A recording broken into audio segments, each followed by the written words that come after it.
Greetings, dear viewers, and welcome to the History and Discovery channel. Today, we will uncover a captivating chapter of history, a tale not only of love, but also of power, strategy, and the forging of a mighty empire.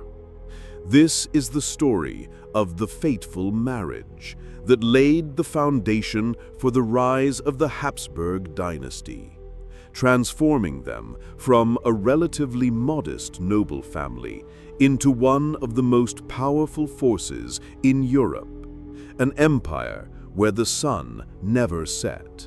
In the late 15th century, as Europe was embroiled in fierce struggles for power and territory, an event that seemed like an ordinary royal marriage carried the seeds of an extraordinary future. This was the union between Maximilian I of the Habsburgs and Mary, Duchess of Burgundy. It was not merely a bond between two hearts, but a fusion of lands, legacies, and grand political ambitions. This is not just a romantic tale, but a profound lesson in how diplomacy and strategy could reshape the political map of Europe, determine the fate of millions, and create an empire that would endure for centuries. Join us as we explore how a single marriage forever altered the political landscape of Europe and why it is called fateful. To truly grasp the significance of this marriage, we must travel back to mid-15th century Europe. This was a continent in the midst of profound transformation, transitioning from the Middle Ages to the Renaissance, with sweeping changes in politics, society, and economics. Major kingdoms were consolidating power, alliances were formed and broken, and endless wars redrew borders and shaped the destinies of nations. France, under ambitious kings like Louis XI, was working to unify the country and expand its influence. After the 100 Years' War with England, France significantly strengthened its internal power and began looking outward, particularly toward the wealthy lands to the east. Louis XI, known as the Spider King for his cunning and political acumen, constantly sought to weaken feudal rivals and annex neighboring territories into the French crown. Meanwhile, to the east, the Holy Roman Empire was a complex and fragmented political entity. Despite its grand title, the emperor's power was often limited by powerful feudal lords and autonomous cities. Internal power struggles were frequent, leaving the empire weakened and unable to act cohesively on the international stage. The Habsburg family, though holding the imperial throne for generations, lacked a strong, centralized power base. Their lands, primarily in Austria and nearby regions, were insufficient to compete with major powers like France or Spain. Between these two great powers, a formidable duchy emerged, Burgundy. Unlike France or the Holy Roman Empire, Burgundy was a unique entity, formed from a patchwork of feudal territories stretching from modern-day Netherlands through Belgium, Luxembourg, and parts of northern France. With a booming economy driven by wool and textile trade, Burgundy's cities became some of Europe's wealthiest and most vibrant financial and cultural centers. This prosperity made Burgundy a prime target for any power seeking to expand its influence. At the heart of the Duchy of Burgundy was Charles the Bold, an ambitious and warlike duke. He dreamed of transforming Burgundy into an independent kingdom, a third great power between France and the Holy Roman Empire.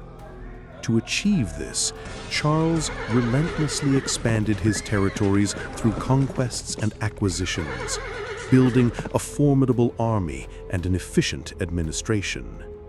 He was a brilliant leader, but also rigid and sometimes reckless. Led him into a series of conflicts known as the Burgundian Wars. He clashed with neighboring duchies, Swiss autonomous cities, and, most significantly, King Louis XI of France.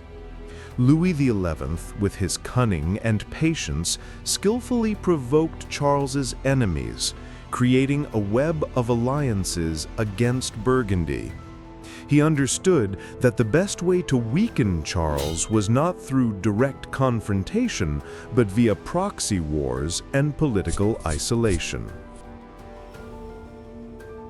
The climax of these conflicts was the Battle of Nancy on January 5, 1477. In a desperate attempt to retake Lorraine, Charles the Bold led his army into a fateful battle against a Swiss-Lorraine alliance. The battle ended in disaster for Burgundy. Charles was killed on the battlefield, his body discovered days later, frozen and partially eaten by animals. His death not only ended the reign of an ambitious duke, but also plunged the Duchy of Burgundy into a severe succession crisis.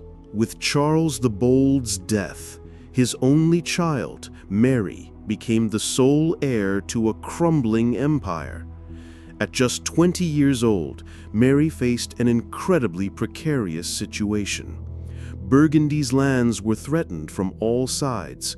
Louis XI of France immediately claimed many Burgundian territories, particularly the Duchy of Burgundy and Picardy, and launched military campaigns to annex them. The cities of the Netherlands, already discontent with Charles's heavy taxes and militaristic policies, began to revolt, demanding greater autonomy. Mary needed a powerful ally, a husband who could protect her inheritance and counter France's ambitions. And that is when Maximilian I entered the stage. While Mary of Burgundy grappled with her dire fate, elsewhere in Europe, a young prince was being groomed for greatness. This was Maximilian I, son of Emperor Frederick III. Educated in the arts of war, politics, and culture, Maximilian was renowned for his intelligence, courage, and natural leadership. However, the Habsburgs at this time were not yet a true superpower. They needed a breakthrough to rise to prominence. The marriage between Maximilian and Mary was not a new idea. In fact, it had been proposed years earlier when both were children. Maximilian's father, Emperor Frederick III, saw immense potential in an alliance with Burgundy. However, these negotiations were often interrupted by conflicts and shifting political dynamics. After Charles the Bold's death, the situation changed dramatically. The marriage became an urgent necessity for both sides. Recognizing the threat of a Habsburg-Burgundy alliance, did everything in his power to prevent this marriage. He proposed that Mary marry his son, Dauphin Charles, later Charles VIII, to legally annex Burgundy into France. Louis even used military and political pressure to force Mary's compliance. However, Mary, with her resolve and courage, refused.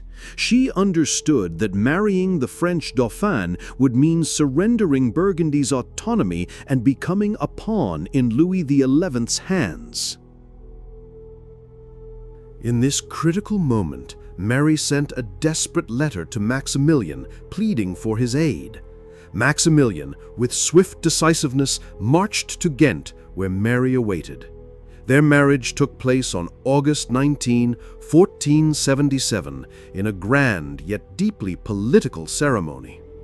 This was not just a union of two individuals, but a strategic alliance between two dynasties, a bold statement against France's ambitions. Maximilian brought a small army, but more importantly, he brought the prestige and power of the Habsburgs, along with a promise of protection and stability for Burgundy. This marriage laid the foundation for a new era, not only for the Habsburgs, but for all of Europe. The marriage of Maximilian and Mary brought relative stability to Burgundy, but challenges persisted.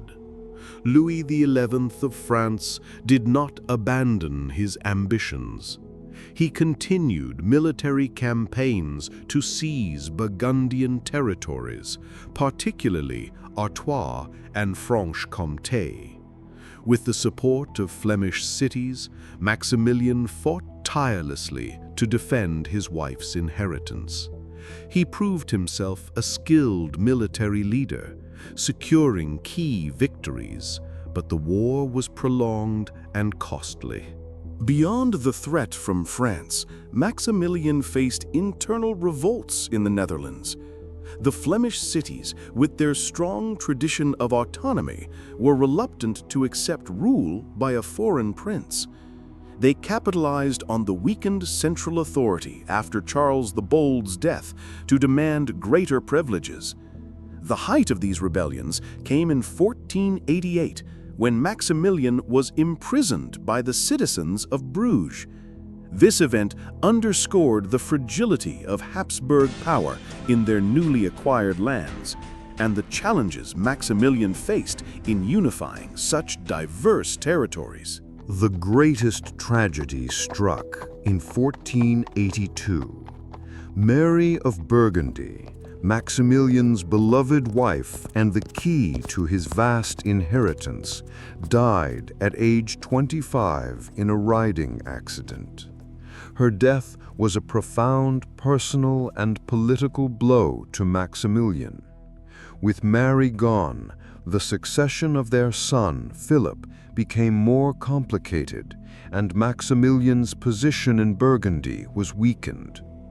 Louis XI seized the opportunity, signing the Treaty of Arras in 1482, which stipulated that Maximilian and Mary's daughter, Margaret, would marry the French Dauphin, Charles, and certain Burgundian territories would be ceded to France. This was a significant setback, but Maximilian persevered in defending his son's rights. Despite these challenges, Maximilian succeeded in preserving most of Burgundy's inheritance for his son, Philip.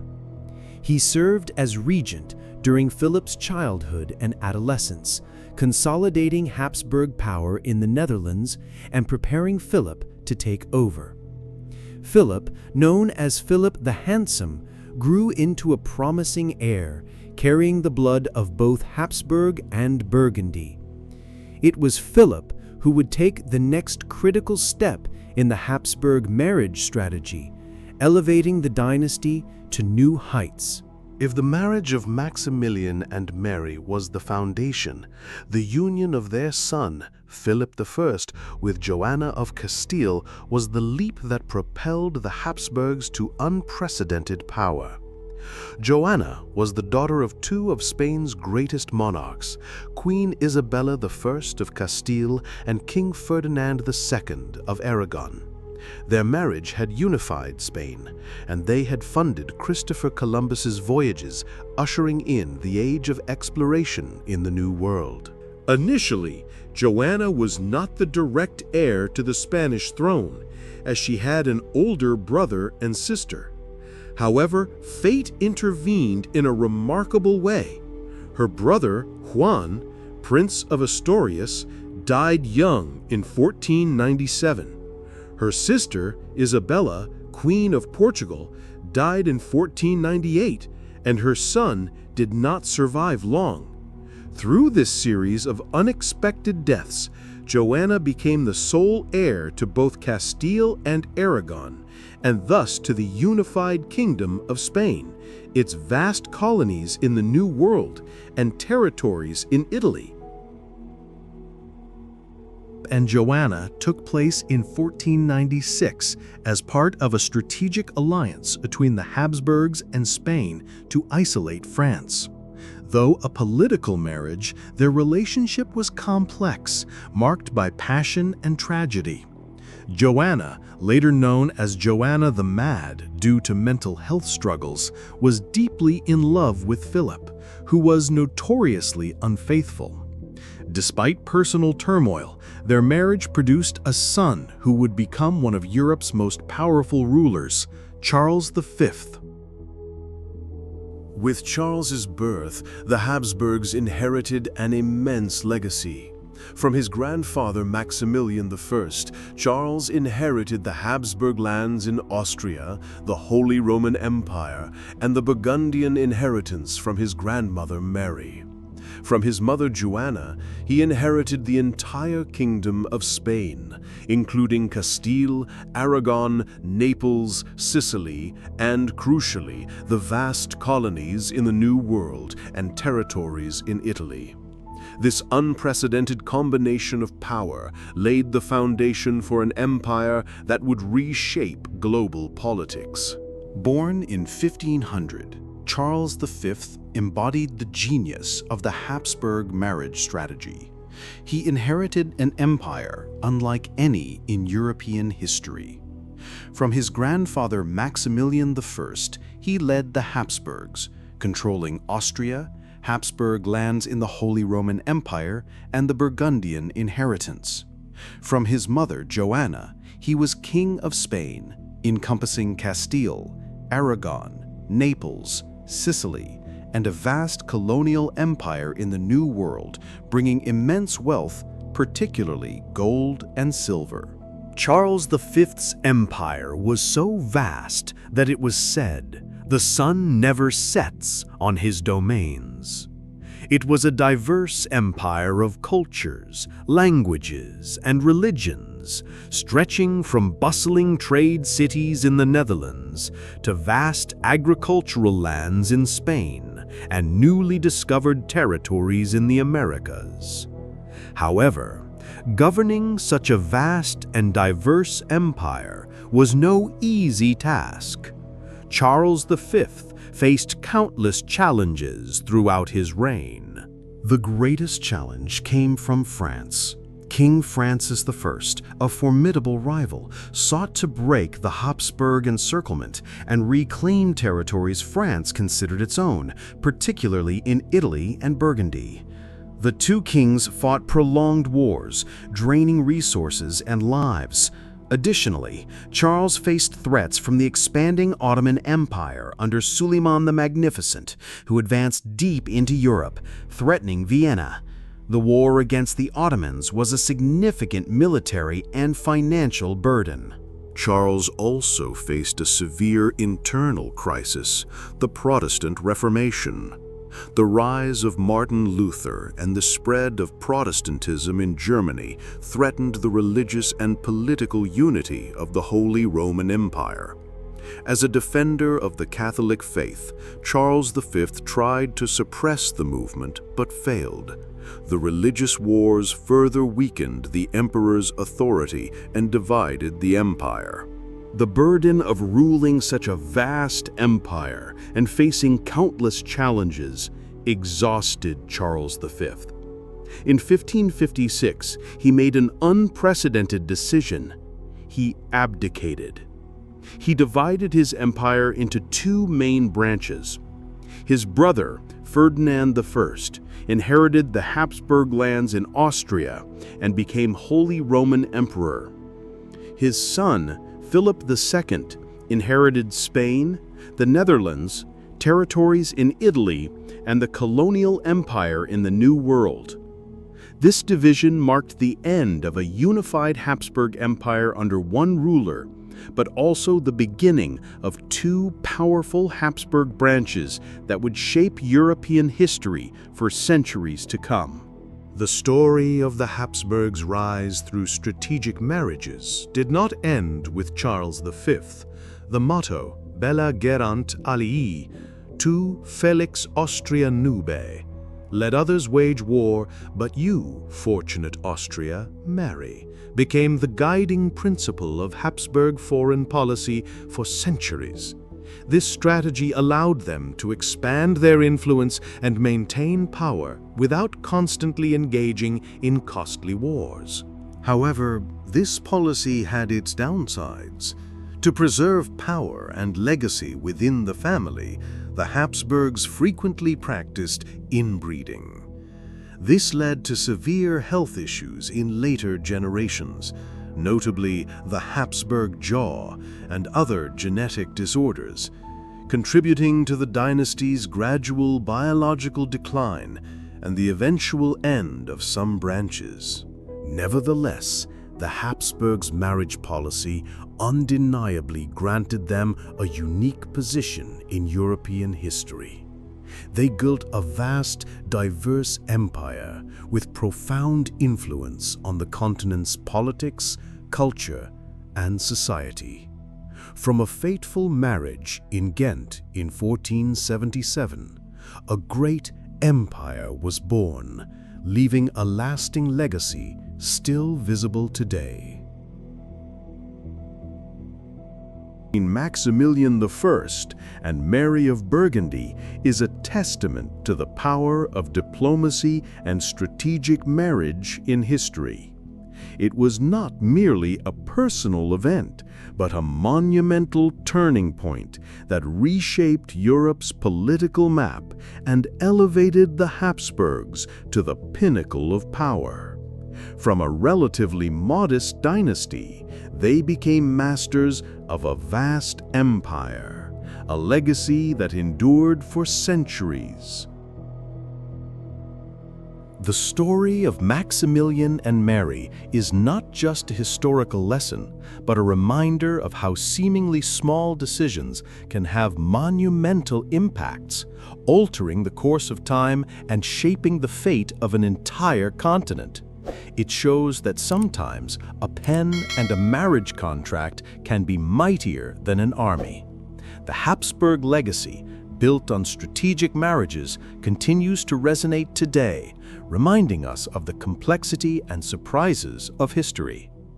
Thank you for joining us. We look forward to seeing you in our next captivating historical journey.